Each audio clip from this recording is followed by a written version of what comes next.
Nakilala ni Ira Bernstein ang babaeng nagngangalang Susan noong nasa college pa lamang sila at agad silang nagkaroon ng relasyon. Pagka-graduate ay nag-aral ulit si Ira ng podiatry. Sa mga hindi nakakaalam, ang podiatry ay isang sangay ng medisina na nakatuon sa pag-aaral, pagsusuri at paggamot ng mga sakit sa paa, bukong-bukong at lower limb. Samantalang si Susan naman ay nag-aral ng education at kalaunan ay nakakuha ng kanyang doctorate. Nagpakasal sila noong taong 2002. Nagdesisyon silang lumipat sa Rockland County, New York kung saan galing si Ira. Doon sila nagsimula na bumuo ng pamilya at kalaunan ay nagkaroon sila ng 3 anak. Naging matagumpay si Ira pagdating sa pinansyal na aspeto. Siya ay nagbukas ng ilang mga foot surgery center.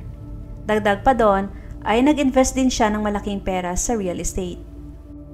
Mayroon siyang mahigit 20 iba't ibang gusali at bahay na pinapaupahan niya sa mga tao.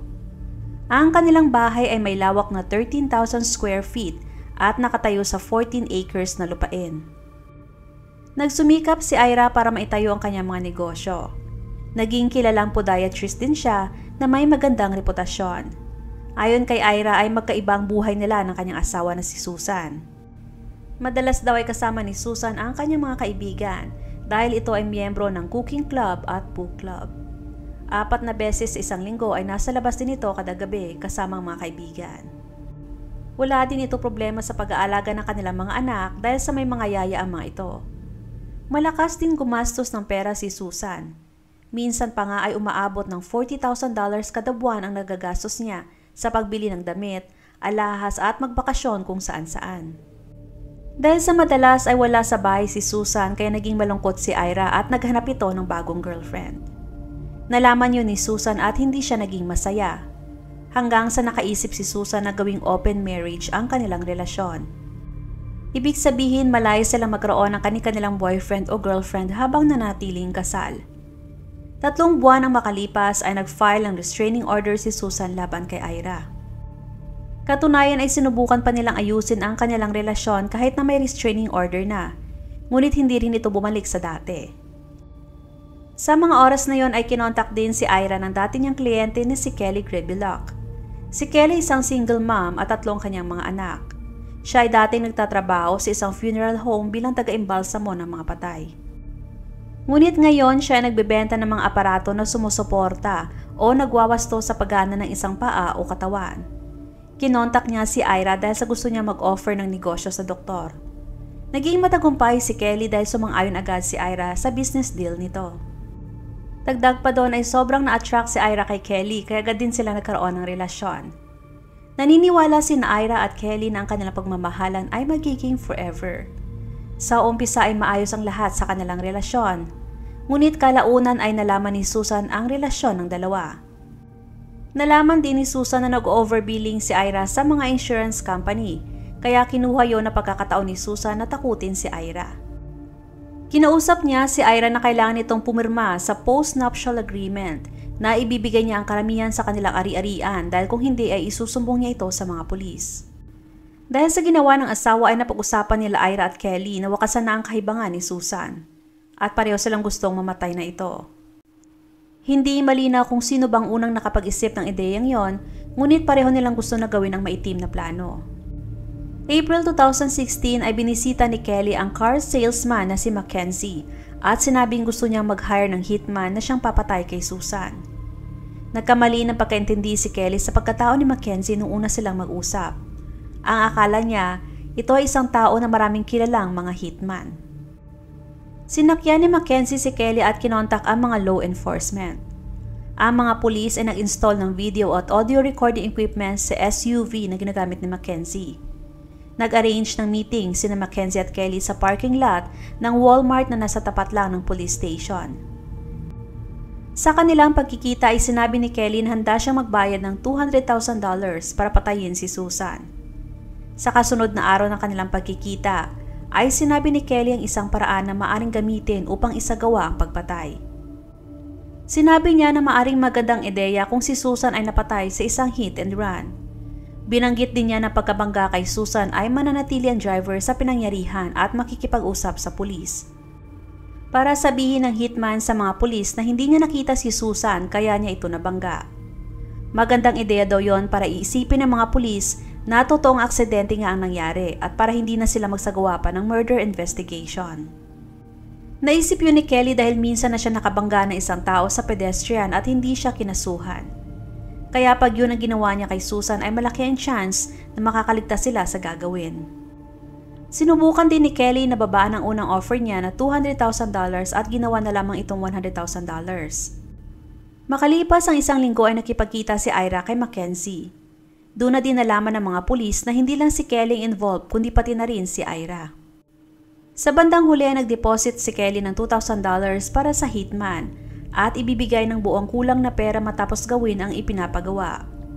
Ngunit ayaw niyang gawin ang pagpatay nang walang go signal mula sa kanila ni Ira. Sa kasunod na pagkikita na naman nila Mackenzie ay inutos ni Kelly na may gusto siyang ipabugbog ng mga insurance investigators. Ayaw niyang patayin ang mga ito kundi saktan lamang.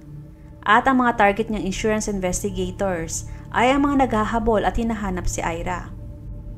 Binayaran ni Kelly si Mackenzie ng paunang $2,500 sa $5,000 na bayad. Naisip ng mga pulis na baka yun muna ang paunang gusto nilang gawin kay Mackenzie bago tuloy ang gawin ang pagpatay kay Susan dahil wala pa silang gaanong tiwala sa maaring magawa ni Mackenzie. Gusto ni Kelly at Ira na masiguro na magawa ng maayos ni Mackenzie ang mga pinapagawa para wala din silang sabit. Ang hindi alam nila Kelly at Ira ay kinontak na ng mga pulis ang mga insurance investigators para kausapin na yan ang plano sa kanila ng dalawa. Nagsagawa sila ng photoshoot kung saan ay pinakita na sinasaktan ng mga makikisig na lalaki ang dalawang insurance investigators. Hindi ganon ka-convincing ang mga kuha sa litrato. Ngunit umaasa ang mga pulis na maniwala sila Kelly at Ira. Pinakita ni Mackenzie ang mga larawan kay Kelly. Kasunod noon ay pumunta din sila sa office ni Ira para ipakita din sa kanya mga litrato. Ngunit parang hindi ganon kakumbinsido si Ira sa nakita niya sa larawan. Lumingon si Ira sa likod ng sasakyan ni Mackenzie at tinanong kung anong nasa likod. Sinagot siya ni Mackenzie na receiver yon ng headset.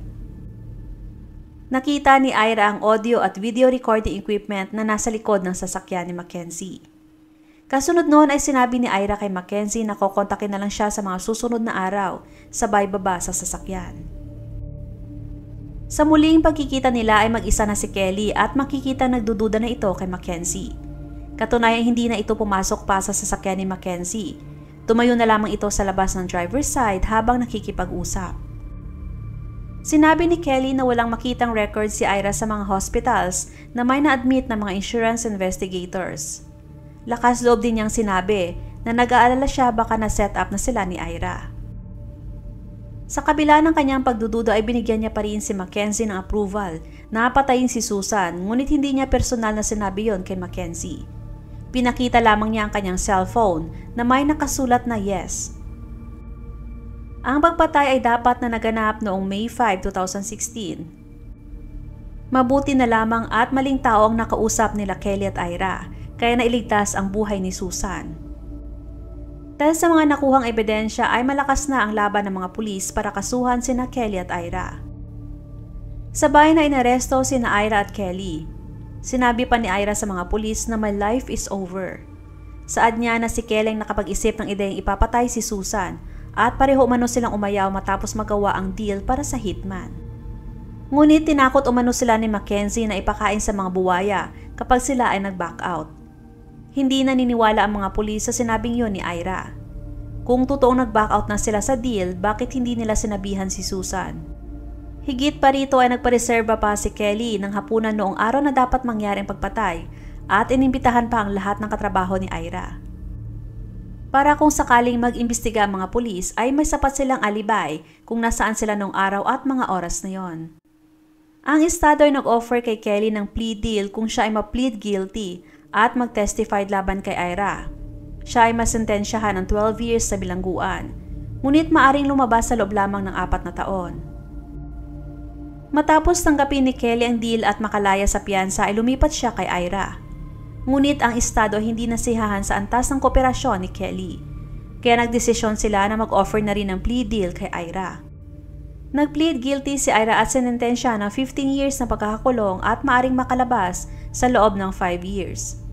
Parehong nakulong sina Ira at Kelly at parehong nakalabas din noong 2021. Taong 2022 ay kinasuhan ulit si Ira ng Criminal Association and Conspiracy kaugnay sa muling pagtangkang ipapatay si Susan. Nakalabas siya sa kulungan at sinubukang gawin ulit ang kaparehong mga bagay. Sa mga oras na yon, ang kanyang kapatid na babae na si Jacqueline Goldberg na isang attorney ay kinasuhan din kaugnay sa pagtulong kay Ira na pagtakpan ang plano ng kapatid. Sa pangalawang pagkakataon ay sinubukan ni Ira na lagyan ng droga ang sasakyan ni Susan, base na rin sa statement ng isang witness. Tinulungan umano si Ira ng kapatid nito na sirain ang mga ebidensya laban kay Ira. Nagsampa ng kaso si Susan noong March 2022 laban kina Ira at Jacqueline.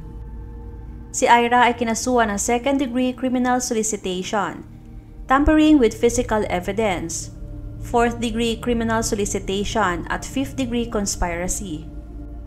Si Jacqueline naman ay kinasuhan ng tampering with physical evidence, third-degree hindering prosecution at fifth-degree conspiracy. Sa pagkakataong yun ay hindi na-involve si Kelly sa pangalawang plano dahil ayon sa kanya ay tapos na ang kanilang relasyon ni Ira. Ayon kay Ira, ang motibo niya sa pagpapatay kay Susan ay dahil sa pagbabanta nito sa kanya na i-expose ang kanyang insurance fraud sa mga pulis. Huwag makatubiling ibahagi inyong mga saloobin at komento. And please huwag kalimutang mag-like and subscribe sa aking channel kung hindi mo pa nagagawa. Magkita-kita tayo ulit sa aking susunod na video. Maraming salamat!